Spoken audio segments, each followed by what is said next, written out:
शेखरान्वित स्मित मुखे मापीन बचोरुआ पाणी श्यामल पूर्ण रक्त चषकम रक्तोत्पलम बिभ्रतिम सौम्यारत्नकटस्थ रक्त चरणाम ध्यायेत् परामंबिका बागीसायस्य वदने लक्ष्मीर्यस्य वक्षसि यस्यास्ते देशम्बे पुण्यसिंहं भजे यद्योगिवे भवभयाति विनाशयोग्या वंदितमतीव विभीत चित्ते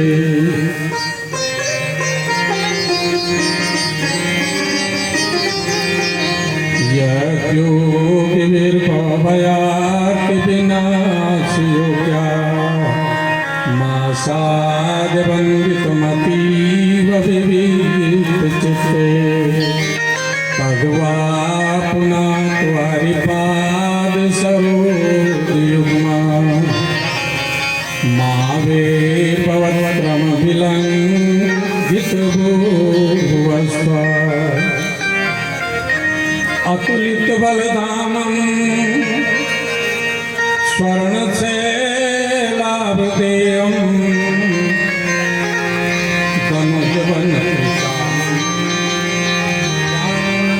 धनुजवनमग्रगण्यं सकल गुण निधानं वानराणामधीशं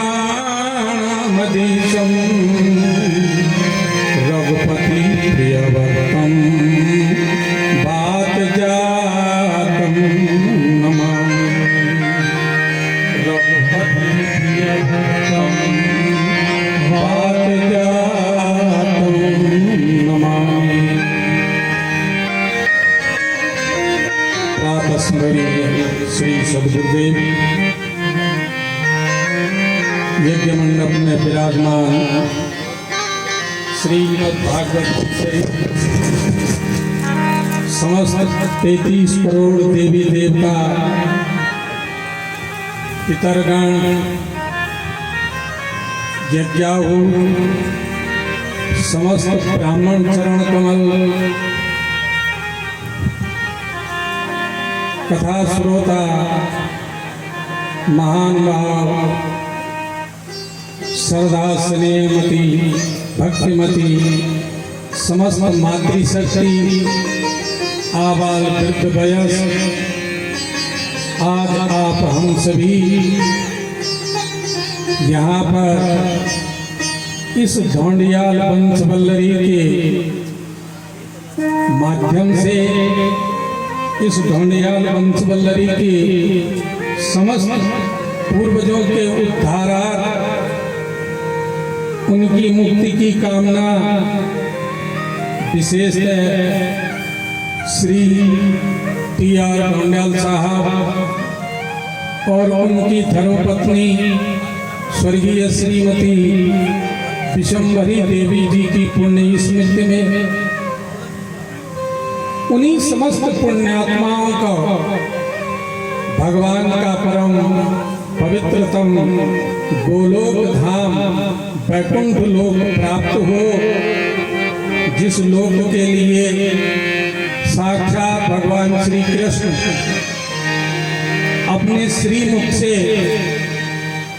इस बात को कहते हैं कि हे अर्जुन, न तत्र भाष्यते सूर्यो न शशांको न पावका यद् गत्वा न निवर्तन्ते तद्धामं परमं मम।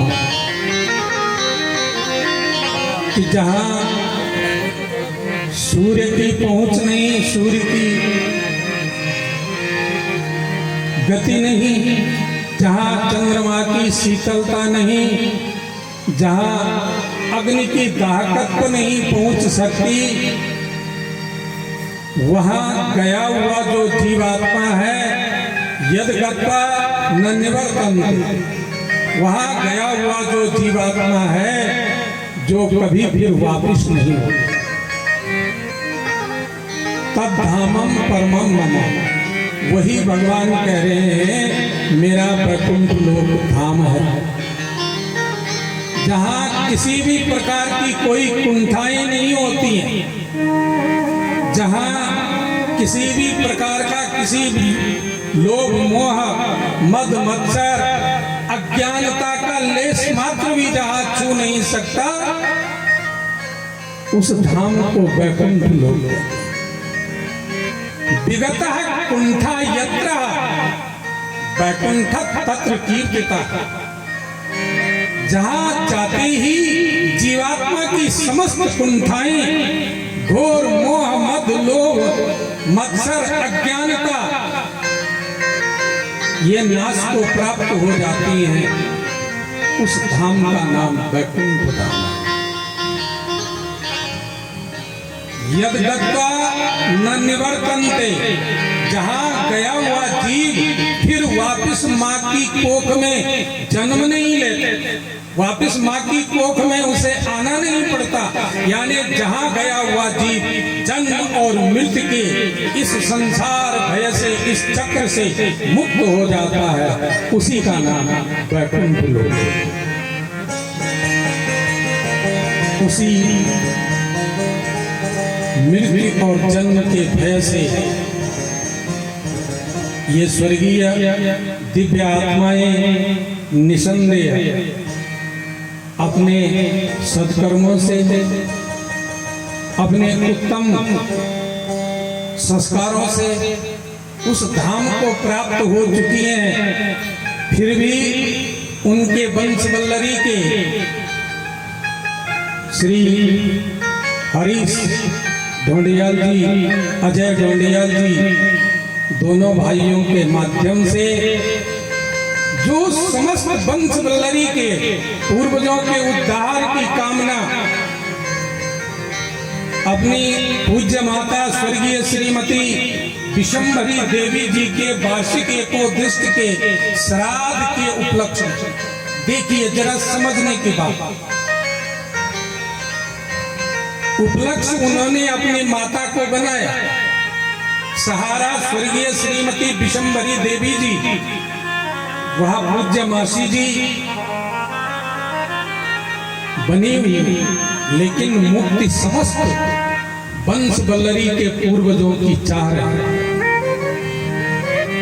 गरुड़ महापुराण में वर्णन आया कि स्वर्ग में गए हुए पितर भी कामना करते हैं कि हमारे वंश में ऐसा कोई संतान उत्पन्न होगी जो हमारे निमित्त श्रीमद् भागवत आदि का आयोजन करे, या हमारा वृक्षोत्सर्ग करे, या हमारे निमित्त जाकर के गैया के लावादि तीर्थों में पिंड का दान करके हमारा उद्धार करेगी, तो हमारा कुल ही तर जाएगा, हम मुक्त हो जाएंगे। स्वर्ग में गए हुए पितृ भी इस बात की कामना करते हैं। और महोदय, माता और बहनों, संतान की जरूरत भी इसीलिए है, अन्यथा संतान की कोई आवश्यकता भी नहीं। पुन्नाम नरकम तारिये पितरस पुत्रस्य स्मृतः, जो अपने पूर्वजों का उद्धार करता है, पुन्नाम नरक से जो जीवात्माओं का उद्धार कर देता है, अपनी वंश परंपरा का उद्धार कर देता है, उसी का नाम पुत्र है। क्यों कहते हैं पुत्र? आजकल लोग व्हाट्सएप ग्रुप में, इंस्टाग्राम में, फेसबुक में बहुत चीजें ऐसी डालते हैं जो जिनको ज्ञान भी होता है वो भी पढ़ के बड़ा आश्चर्यचकित हो जाता है। स्वयं ब्रह्मा जी ने इस संतान का नाम पुत्र रखा है, सामान्य बात नहीं है। पुन्नाम नरकम तारयेत पितरः सा पुत्र स्मृतः। जो अपने पूर्वजों का पुन्नाम नरक से उद्धार करता है उसी का नाम पुत्र होता है। अन्यथा माँ के पेट से मलमूत्र भी निकलता है। भाई और बहनों, माताओं, अगर हम वो काम नहीं कर सके, अपनी माता पिता अपने पूर्वजों के निमित्त कहीं उद्धार की भावना हमारे मन में न हो, तो हम माँ की पिस्ता के समान, माँ का मलमूत्र के समान है। इसलिए वे पुत्र धन्य है, कृत्य है, जिन पुत्रों के निमित्त अपने समस्त पूर्वजों के उद्धार की कामना करके और श्रीमद् भागवत यज्ञ का ये महा आयोजन किया गया। उसमें आप हम सब लोग भी जो इस भारतवर्ष की पवित्र धरा में, पुण्य धरा में, इस पृथ्वी लोक में मनुष्य रूप में भगवान की कृपा से जन्म लेकर के और श्रीमद् भागवत जैसी महाकथा आयोजनों में जाकर उसका श्रवण करके, स्मरण करके, भजन कीर्तन और संकीर्तन करके अपने जीवन को धन्य करके आइए इसी बहाने से सही, बहाना तो यहाँ पर ढोंडियाल वंश वल्लरी के पूर्वजों का, पितरों का है, लेकिन कल्याण तो हमारा आपका भी होगा ही, ऐसा नहीं है। सुनने वाले का कल्याण जल्दी होगा, पढ़ने और सुनने वाले को देर लगती है। इस बात को ध्यान से अपने मन में बिठा लेना, सुनने वाले का कल्याण तत्काल हो जाता है, पढ़ने और सुनने वालों को देर लगती है। इसलिए तन्मयता के साथ, श्रद्धा और भावना के साथ श्रवण करें तो निसंदेह जिस मुक्ति की कामना के लिए भागवत किया जा रहा है वह मुक्ति हमारे हाथ में आ जाए। मुक्ति करतले स्थिता श्रीमद् भागवत में भी वर्णन आया, महात्म्य में अभी आप श्रवण करेंगे कि जो इसको सुनता है उसके हाथ में मुक्ति आ जाती है। लेकिन श्रवण की भी विधियां तन्मयता के साथ, श्रद्धा और भावना के साथ जो श्रवण करता है मुक्ति कहीं उसी की होती है। अंत समय में राम नाम उसी के मुंह से निकल सकता है जो श्रद्धा और तन्मयता भगवान के कथा में, भगवान के भजन में, भगवान के नाम संकीर्तन में रखता है। तो आप हम सभी सौभाग्य के पात्र हैं कि रामेश्वर पार्क की इस पवित्र धरा में, ढोंडियाल वंश वल्लरी के इस पवित्रतम कुटीर में, उनके इस यज्ञ मंडप में आकर के और भगवान की कथा के श्रवण के अधिकारी बने हैं। यही तो मनुष्य जन्म का फल है। नवयोगेश्वर संवाद श्रीमद् भागवत में राजा नमी और नवयोगेश्वरों का संवाद होता है। राजा नमी पूछ रहे हैं कि हे योगेश्वरों, इस संसार में सबसे दुर्लभतम शरीर कौन सा? तो योगेश्वर जवाब देते हैं कि दुर्लभो मानुषो देही नाम क्षणभंगुरा।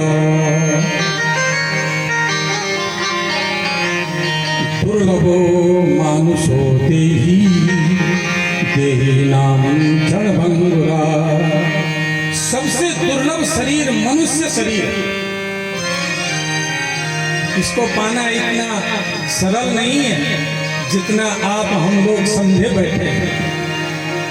अभी मनुष्य बने हैं, जरा सा कर्मों में त्रुटि हुई, धर्म में त्रुटि हुई, न मालूम कौन से कुंजर कीड़े मकोड़े की योनि में जाना पड़ेगा। माता बहनों, मेरे सम्माननीय साथियों, मनुष्य बन करके मनुष्यता पर चलना ये कठिन है।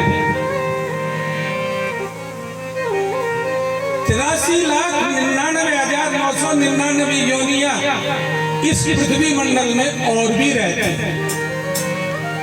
सुनकर के आश्चर्य हो रहा हो। 83,99,999 योनियां इस पृथ्वी मंडल में और भी विचरण करती हैं। पृथ्वी में, जल में, आकाश में अनेक अनेक प्रकार के जीव जंतु आपको दिखाई देंगे। और ये चीजें देखते हो तो डिस्कवरी चैनल देखते, उसमें दिखाते हैं, उसमें ऐसी ऐसी व्यवस्थाएं दिखाते हैं जो हमारी कल्पना से भी अतीत है, हमारी कल्पना में भी नहीं आ सकती। इसलिए उन 83,99,999 योनियों का सिर कैसा होता है? नीचे होता है। ध्यान किया कभी? अब करना और फिर बोल। 83,99,999 योनियों का सिर नीचे की ओर होता है, निम्न होता है। इस पृथ्वी मंडल की सर्वश्रेष्ठतम योनि मनुष्य योनि है। भगवान श्री हरि ने जब मनुष्य की संरचना की तो पूरा शरीर बनाने के बाद सबसे ऊपर क्या किया? सिर को रखा और उस सिर में क्या किया? बुद्धि को स्थान दिया। बुद्धि में विचारणा शक्ति है, ज्ञान धारणा की शक्ति है, बुद्धि सोच समझ सकती है। मुझे क्या करना है, क्या नहीं करना, ये बुद्धि ने निर्णय किया, मन को दिया, मन ने शरीर के उन अंगों को प्रेरित किया और तब हम उस कर्म की ओर अग्रसर हो जाते। सामान्यतः ऐसा नहीं होता कि हमने अभी सोचा और अभी हो जाएगा। ये बुद्धि की विचारणा शक्ति है, यहाँ बुद्धि को स्थान है, सबसे ऊपर बुद्धि का स्थान। बुद्धि यदि मलिन हुई तो जीवात्मा नरकगामी हो जाता, और बुद्धि यदि निर्मल हुई तो निर्मल मन जन सो मोहि पावा, मोहि कपट छल चित्र न भावा। इस बात को तो भगवान श्री रामचंद्र मर्यादा पुरुषोत्तम अपने मुंह से कह रहे हैं कि मुझे निर्मल मन वाला मनुष्य ही पसंद है। विभीषण जी को इस बात को कह रहे हैं कि सखे, तुम्हारे जैसा निर्मल मना कोई हो, रावण जैसे व्यक्ति के साथ रह करके जिसका एक भी आचरण मानवीय भी नहीं था और दानवीय पराकाष्ठाओं को भी जो ऊपर कर चुका था, दानवीय पराकाष्ठाओं से भी जो आगे बढ़ चुका था, ऐसे रावण के साथ दिन रात रहने पर भी विभीषण जी ने अपना कार्य नहीं छोड़ा। जीवन में उतार चढ़ाव, कठिनाइयां, संघर्ष बहुत आएंगे, आते ही जीवन है तो ये होना भी निश्चित है। किसी के जीवन में बहुत ज्यादा आएंगे, किसी के जीवन में कम आएंगे, लेकिन आएंगे जरूर। उन उतार चढ़ावों में भी जो भगवान को नहीं भूलता, हर स्थिति में एक जैसा बना रहता है, भगवत स्मरण करता रहता है, वही अंत समय में भगवान का नाम ले सकता है। और अंते मति सा गति, अंत में जो विचार आएगा, जो ध्यान और धारणा आएगी, वही गति जीवात्मा को प्राप्त होती है। तो आप हम इसलिए सौभाग्य के पात्र हैं कि हमें ढोंडियाल वंश वल्लरी के इन दो सपूतों के माध्यम से, जिन्होंने अपने माता पिता की मुक्ति की कामना, अपने पूर्वजों के मोक्ष की कामना से इस श्रीमद् भागवत यज्ञ का महाआयोजन किया, उन्हीं की व्यवस्था से हमें भी सुनने को मौका मिल रहा है। जो फल इनको इस पूरे यज्ञ को करने से मिलेगा, वो फल आप हमको सहज भाव से सुन करके, श्रद्धा प्रेम के साथ सुन करके ही प्राप्त हो जाए। इसलिए सुनना भी भक्ति है। 9 प्रकार की भक्तियों में से एक भक्ति श्रवण भक्ति है। तो श्रवण भक्ति के माध्यम से हम परमात्मा को रिझाएं, और यदि वो परमात्मा रिझ गए तो फिर तो हमारे जीवन की वाही वाही है, कोई कमी नहीं। नान भाव माता और बहनों, भूमिका में ही बहुत समय चला जाएगा। यद्यपि भूमिका भागवत की इतनी विस्तार की है कि 7 दिनों तक यदि कोई भूमिका पर भी प्रवचन कराना चाहे तो 7 दिन में भी कोई प्रवचन भूमिका में पूरे नहीं हो सकते। भागवत सामान्य महापुराण नहीं है। भागवत महापुराण सामान्य महापुराण नहीं। आपने देखा होगा कि जितनी कथाएं श्रीमद् भागवत की होती हैं, इतनी कथाएं अन्य महापुराणों की नहीं होती। 18 महापुराण, 18 उपपुराण है, 18 औपपुराण है, लेकिन श्रीमद् भागवत की सबसे ज्यादा कथाएं होती हैं। उसका कारण एक ही है कि भागवत मुक्ति के लिए गर्जना कर रहा है कि मेरी शरण आओ, मुक्ति मैं तुम्हें प्रदान करूंगा। ये भागवत की गर्जना। उस गर्जना को जो स्वीकार कर लेता है, वह यह लौकिक समस्त व्यवस्था को सुख पूर्वक भोग करके और अंत में वैकुंठ लोक का अधिकार प्राप्त कर लेता है। इस पंचवल्लरी के पूर्वजों का उद्धार हो। स्वर्गीय श्रीमान TR ढोंडियाल साहब और स्वर्गीय श्रीमती विशंभरी देवी जी की पुण्य आत्माओं को वहाँ परम मुक्ति मिले। 5 प्रकार की जो मुक्तियां भगवान ने प्रकट किए हैं,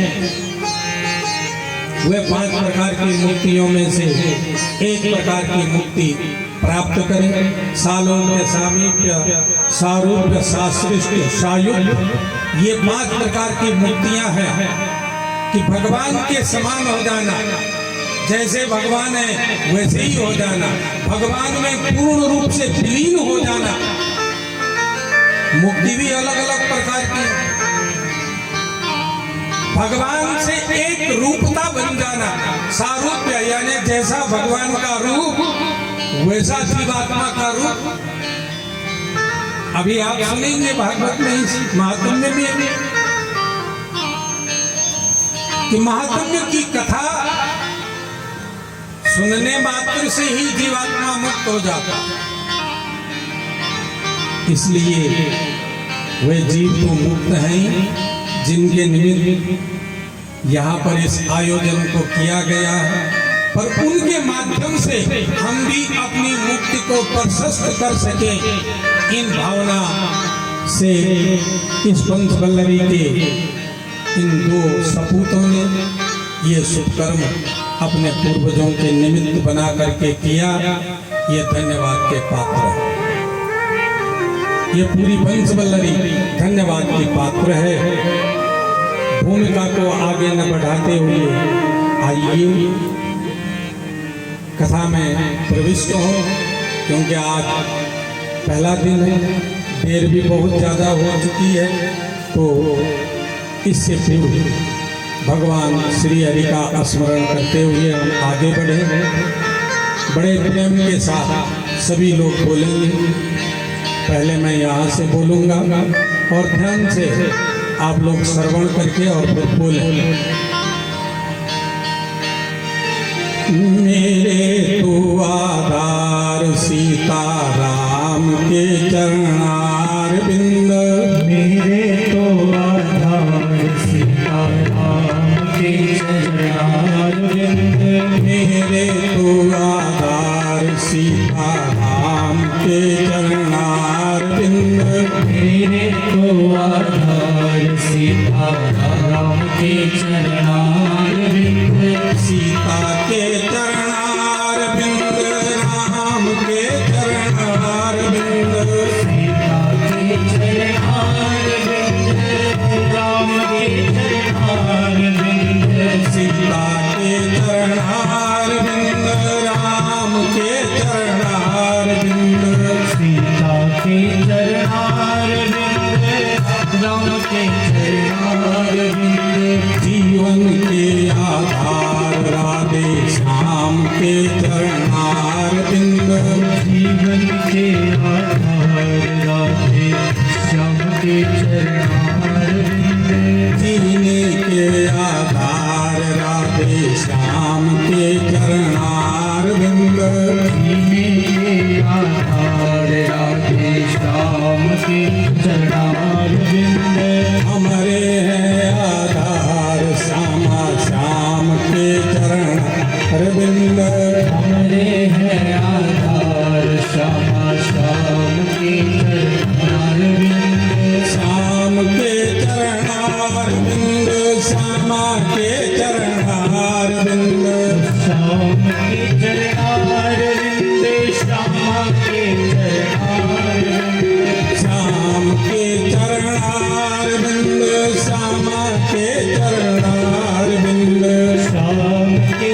चरणार बिंद, श्यामा के चरणार बिंद, प्राणों के आधार सीताराम के चरणार बिंद, प्राणों के आधार सीताराम के चरणार बिंद, श्वासों के आधार सीताराम के चरणार बिंद, श्वासों के आधार सीताराम के चरणार बिंद, मेरे हैं आधार सीताराम के चरणार बिंद।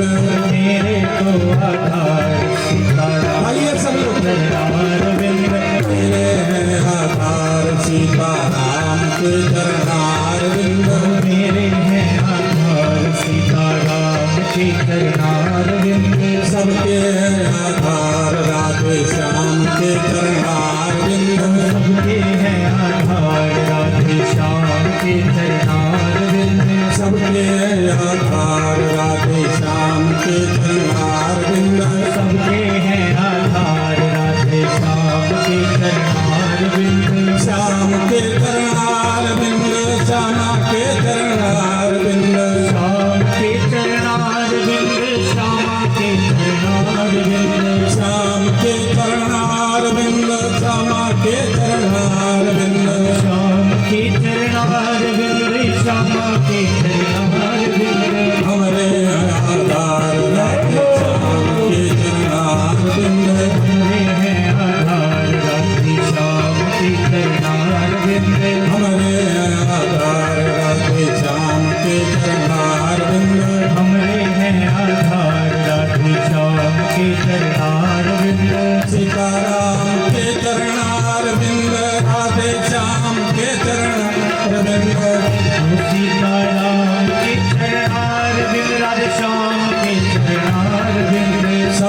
आधार सीताराम के चरणारविंद सबके हैं आधार सीताराम के चरणारविंद सबके आधार सीताराम के चरणारविंद सबके हैं आधार सीताराम के चरणारविंद आनंद कंद श्री कृष्ण चंद्र भगवान